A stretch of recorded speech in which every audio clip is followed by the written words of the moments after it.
बुलढाणा जिल्ह्याच्या खामगावकडून चिखलीकडे एका वाहनातून विक्रीसाठी गांजाची वाहतूक केली जात असल्याची गोपनीय माहिती स्थानिक गुन्हे शाखेला मिळाली होती। त्यावरून पोलिसांनी उदयनगर टोलनाक्याजवळ नाकाबंदी करून वाहनाची तपासणी केली असता त्यामध्ये 2,63,000 रुपये किमतीचा 13 किलो 400 ग्रॅम गांजा आढळून आला।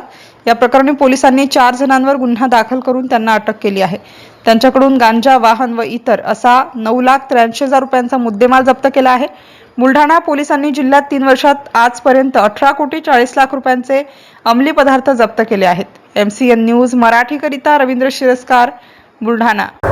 बुलढाणा जिल्ह्यामध्ये माननीय पोलीस अधीक्षक यांच्या मार्गदर्शनामध्ये जिल्ह्यामध्ये गांजामुक्त करण्याच्या दृष्टीने जे सरांनी पावले उचलले आहे त्यानुसार मोठ्या प्रमाणात आम्ही गांजाची आपणची वेगवेगळ्या ठिकाणी रेड्स करत आहे।